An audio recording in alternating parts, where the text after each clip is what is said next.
ذوالفقار علی بھٹو صاحب ہی نے مقدمہ ان کی جانب سے داخل ہوا تھا کہ چیف جسٹس صاحب اس مقدمے میں نہیں بیٹھ سکتے. وہ ایکٹنگ چیف سیکرٹری تھا، ایکٹنگ چیف جسٹس تھا، ایکٹنگ چیف جسٹس پاکستان بھی تھے. کہ ایک غیر معینہ مدت کے لیے قائم مقام چیف جسٹس ہو ہی نہیں سکتا.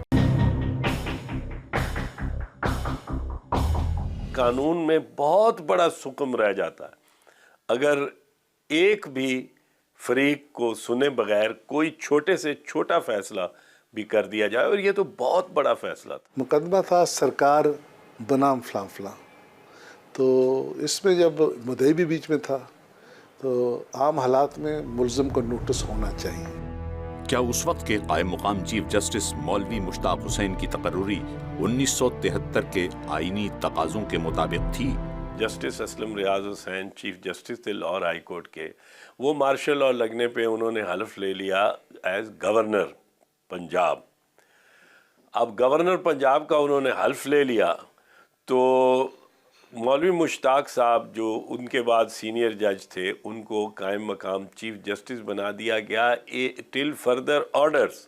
ٹل فردر آرڈرز کے مطلب ہے کہ وہ غیر معینہ مدت کے لیے ایکٹنگ چیف جسٹس ہو گئے. ایسا امکان اس آئین کے تحت ممکن نہیں ہے. یہ مسئلہ پھر سپریم کورٹ میں شاید گیا تھا. وہ ذوالفقار علی بھٹو صاحب ہی نے مقدمہ ان کی جانب سے داخل ہوا تھا کہ چیف جسٹس صاحب اس مقدمے میں نہیں بیٹھ سکتے. وہ انہوں نے صحیح حلف بھی نہیں اٹھایا اور ان کا شاید عہدہ جو ہے الیکشن کمیشن کا بھی ہے. اس پر پھر سپریم کورٹ کا ایک فیصلہ آ گیا کہ نصرت بھٹو کے اس کی موجودگی میں ایسی صورتحال ممکن ہے، گویا کہ لا آف نیسیسٹی نظریہ ضرورت کی مزید اطلاق کو بڑھا دیا گیا. ضیاء صاحب نے اپنے دور میں یہ ایکٹنگ جو تھا یہ پورے ملک میں نافذ کیا ہوا تھا. ایکٹنگ آئی جی تھا، ایکٹنگ چیف سیکرٹری تھا، ایکٹنگ چیف جسٹس تھا، ایکٹنگ چیف جسٹس پاکستان بھی تھے. تو میں یہ بات کہنے والا ہوں کہ اپ ٹل 96 یہ وبا جو ہے اتنی پھیل چکی ہوئی تھی کہ کوئی ایسا شعبہ نہیں تھا جہاں پہ سربراہ ایکٹنگ نہ ہو. اور اس کا فیصلہ بالآخر ججز کیس میں سپریم کورٹ نے کیا، لیکن یہ قانون وہی تھا، اسی وقت کا قانون تھا. اس کی تشریح 1996 میں کی کہ ایک غیر معینہ مدت کے لیے قائم مقام چیف جسٹس ہو ہی نہیں سکتا. کیا اس وقت کی لاہور ہائی کورٹ ایک قائم مقام چیف جسٹس کے بطور سربراہ ہوتے ہوئے 1973 کے آئین کے آرٹیکل 192 کے تقاضے پورے کر رہی تھی؟ آئینی عدالت تب ہوتی ہے جب آئین انفورس ہوتا ہے، اور جب آئین انفورس نہ ہو یہ آئینی عدالتیں نہیں ہوتی، یہ ایڈمنسٹریٹو ٹرائبونلز ہوتے ہیں. اس کی وجہ یہ ہے کہ اس زمانے میں آئین معطل تھا، تمام کے تمام اختیارات ایک فرد واحد میں تھے، وہ جو مرضی چاہے کر لے، کسی کو سیکیورٹی آف ٹینجر نہیں تھا. اس میں چیف جسٹس اور ججز، اس میں یہ نہیں ہے کہ shall comprise of an acting chief justice and ججز. چیف جسٹس مستقل ہونا لازمی ہے.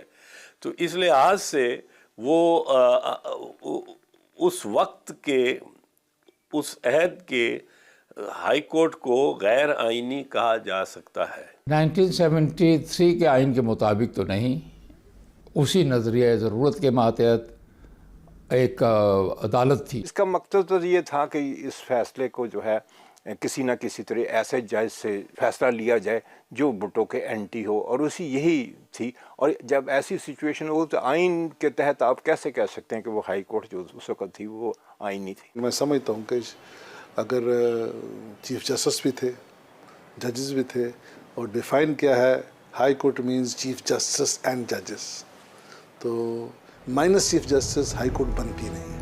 ملزم کی جانب سے کسی جج یا ٹرائل کورٹ پر عدم اعتماد کا اظہار قانون کی نظر میں کیا حیثیت رکھتا ہے؟ روایت یہ ہے، اور یہ روایت بڑی راسخ روایت ہے، کہ جج صاحب نے خود اپنے تئیں اپنے ضمیر میں جانچ کر اس آئینے میں دیکھ کر فیصلہ کرنا ہے کہ کیا یہ صاحب جو میرے خلاف شکایت کر رہے ہیں، ان کی شکایت کی بنا پر اور جو اس کے واقعات شکایت میں ذکر کر رہا ہے یہ، اس کی بنا پر میں انصاف نہیں کر سکوں گا. جج کو خود ہٹ جانا چاہیے.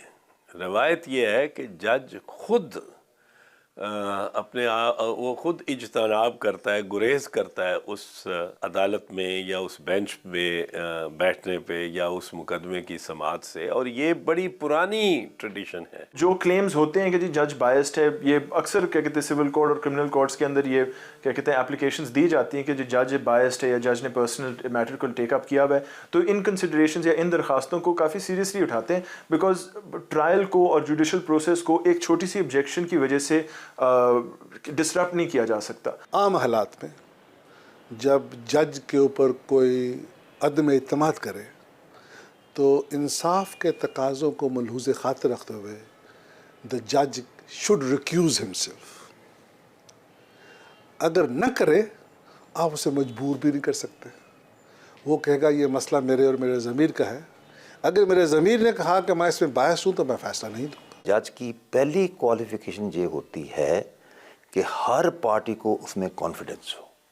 آپ دیکھیں کہ انگلستان میں جب ججز اپوائنٹ ہوئے، جب ایک زمانے میں وہاں تھا تو وہاں پر وہ لارڈ چانسلر ججز کے نام پرپوز کرتا ہے۔ کئی لوگوں نے نکتہ چینی کی کہ جی آپ نے بڑے لائق آدمی چھوڑ دیے ہیں اور اس کو آپ نے پرپوز کر دیا ہے، تو اس نے ہاؤس آف لارڈز میں جواب دیا کہ مائی Lords, when I recommended the names for judgeship of the High Court, I had only 3 considerations in mind. A, that he should be a gentleman. B, that he should be a gentleman. 3, that he should be a gentleman. And I had no other consideration in my mind.